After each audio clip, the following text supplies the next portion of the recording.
Dear viewers, we welcome you to the Cookery Theatre 2017. Today's guest is Lina Saad, author of Ramadan Express. Let us see what is she cooking for us today. Lina Saad, so please put your hands together for Lina Saad, everyone. Hello, welcome. How are you today? Very good, thank you. So what are you going to be cooking for us today? We're going to be doing chicken biryani, Yeah.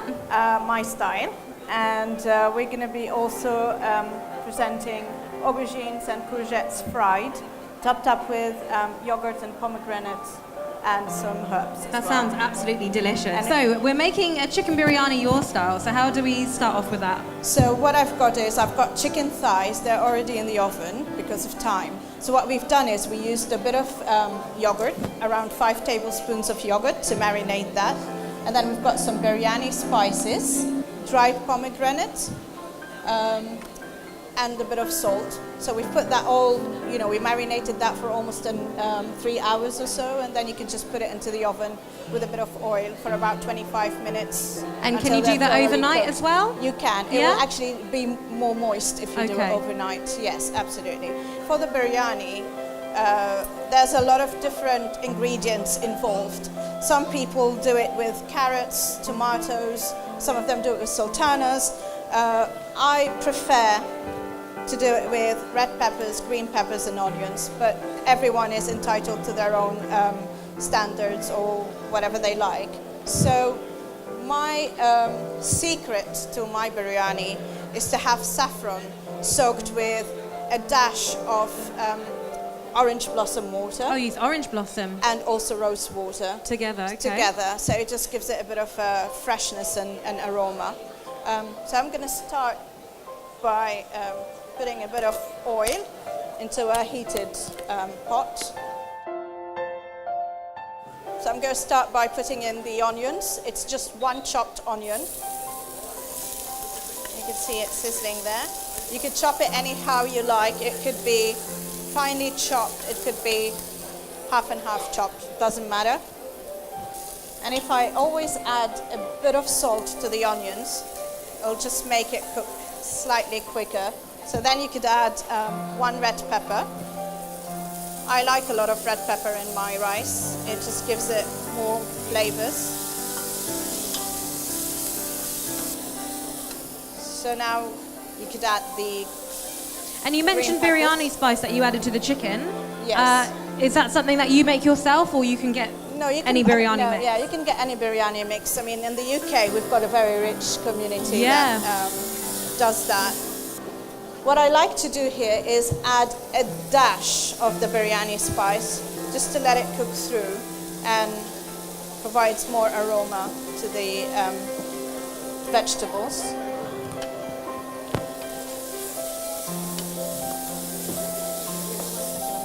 I'm going to tack on the chicken. The chicken is looking really good. Look at that, it's sizzling. Oh, they look lovely. So you've got a mixture of chicken thigh, chicken legs in there? Yes. And then it was just the biryani spice. With 5 tablespoons of yogurt. And yogurt together. And some salt, yeah. Looks good. And a bit of oil. Really nice. And you're done, And this has been in the oven for almost 20 minutes. So you could see how quick you can do this for a family meal or even if friends are around. And could you use leftover chicken if you had it from like a roast dinner or something? Yeah, you can just say you have a boiled chicken. Yeah. So just to recap, we've got the onions, peppers, and some salt you've added. I've added a bit of salt and the biryani spice as well. And you're just frying that all off, yeah? So now we've got the mug of rice. So for this mug of rice, we need 2 mugs of hot boiling water. It must be boiling. And how much will a mug that size cook for? So how many people? This would cook for around 4 people.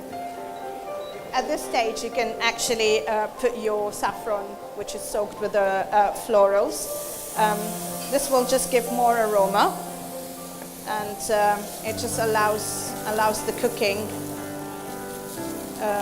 So this is quite a unique style of cooking the biryani, adding the saffron all in one go this way. Yeah. Because traditionally you layer it and then you layer the. If you've actually had a pre-cooked rice. And also if you've got a whole day to cook it. Whole day to cook it. Yeah. A traditional biryani, I find, takes like from morning until like 4 o'clock in the afternoon. Absolutely, but we don't have time No, here in the exactly. UK to do all that. So Not when you're working, you're writing cookbooks, and you had a restaurant before, didn't you? Yes, I Yeah. did. Yes, in Warren Street, in Fitzrovia. So Yeah. it was a very nice community to be part of. And was it a Lebanese restaurant? It was a Lebanese restaurant. Yeah. Yeah, we cooked all sorts of wraps, and we prepared wraps and a lot of main meals and mezes. We were Okay. quite known for our mezes. At this stage, you really need to reduce your heat so you don't let the water evaporate. And you added some berries. Are these barberries? These are pomegranates. Pomegranates, dried Yeah, pomegranate, dried yeah? pomegranates, yes. They're quite tangy. They are tangy, yeah. I thought they were barberries, but they're smaller. But they're very nice. They give the biryani a different Good flavour. edge. Yeah. So the trick is now leaving these to cook for about 20 minutes on very low heat. Now with my biryani, I like to serve, some people like salads or vegetables. I like to go with yogurt. You get a fresh base and it actually matches the spiciness that comes from the biryani spice and the tanginess from the pomegranates. Yeah. So what I've done here is I chopped some onions, cucumbers and tomatoes, and all I'm going to add is a dash of garlic, just to give it a bit of an edge. And that's fresh minced garlic, And that's yeah? fresh minced garlic, some salt, and some yogurt. And is this a family favourite at your house? Yes.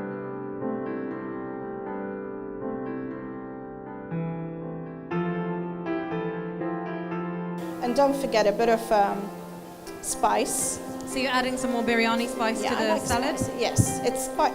I mean, this is your personal taste, but I like a slight kick. Adds a bit more flavour, yeah? Yeah, it does. Yeah. And we've got a bit of olive oil here.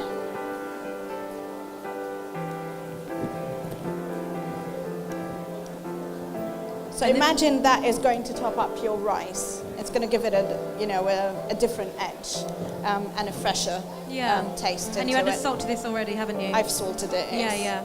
Okay. So as you can see, we've got the aubergines and the courgettes sliced. What I've done is I've salted them before to draw out all the moisture so that when I actually put them into the frying pan, they don't splatter. That's a really good trick, actually. Very good trick. So just plain flour that you're using? Plain flour. And all you can do as well, as you can see, I've got some parts covered with just all-purpose flour. That's very good because it actually seals the aubergines and the courgettes, and it'll give it a bit of a crispy wafer type of texture into it. Did you add any salt to this or anything? I did salt it You did previously. salt, yeah. You salt it because you need to take out all the moisture, and you can still see. It's quite liquid, Yeah, yeah. and this has been like this for almost an hour and a half. And what would you call this in Lebanese? How do you say aubergine and courgette? Batinjan. You could see these ones are starting to get golden, and that's the major thing. So it's not a really high heat. You've put it on a medium high. Yes. So you don't want to burn it You straight don't want away. to burn you it, want to cook it and through. you don't want to overcook it. You just want it to semi-golden, Yeah. and it becomes thoroughly cooked. Oh, they're lovely and golden. Yeah. And if you didn't want to use yogurt, for example, if anyone's got an intolerance, what would you suggest? You could have lemon Yeah. with chopped garlic Okay. and red pepper Nice. and spring onions and parsley. With a bit of That olive oil or recipe, something. yeah, that recipe is in the land of white, so it's quite good actually. So, And could you do that in advance, frying it off, or you need it to stay warm? no, you could do it in advance. Yeah? Always in advance. These dishes are designed to be eaten cold or at room temperature. Yeah. So it's not a problem at all. So what you would do is you get that yogurt and you top it here. Lovely. And imagine if you're going to dip that with pita bread. So you could have it as like a starter, couldn't you, really? Yeah. This is more of a starter. Okay. Yeah. So what we're going to do now. So this is a Middle Eastern influence, the pomegranates, yeah? Pomegranates. I mean, it gives it... the colour is beautiful, yeah, exactly. and the flavour. And the flavour. It would just crash underneath your teeth. Yeah. And it would just give a different flavour and edge. And some fresh mint. So really, I love very garlic. fresh flavours running through all of this. Yeah. I mean, with garlic, there's nothing better than lemon or yogurt or fresh mint. It's just amazing. And then we're going to wait for the We're going to rice. wait for the biryani, hopefully. So do you need this for now? Or? We need that in a minute, yes. So I'm going to touch it slowly, but I think we're done. Definitely done. So that really only took nearly 20 minutes to make that. Yeah. So really easy. Lovely. Those colours are lovely. That's the saffron, isn't it? The saffron, and also the biryani has a bit of turmeric into it, and curry. That would give that flavour. That colour. So just to recap, Lina, on the rice. So we had, you fried the rice off with some oil with peppers in it. Yeah. We added pomegranate as well, dried pomegranate with a bit of salt and biryani spice. Yes. Absolutely gorgeous. So we've got a chicken biryani, we've got the aubergine and courgette with yogurt salad. Yes. And then this is your lemon and strawberry juice. Strawberry, yeah. Lovely. And guys, so you could please use this salad with your biryani as well. please put your hands together for Lina Saad, everyone. Thank you.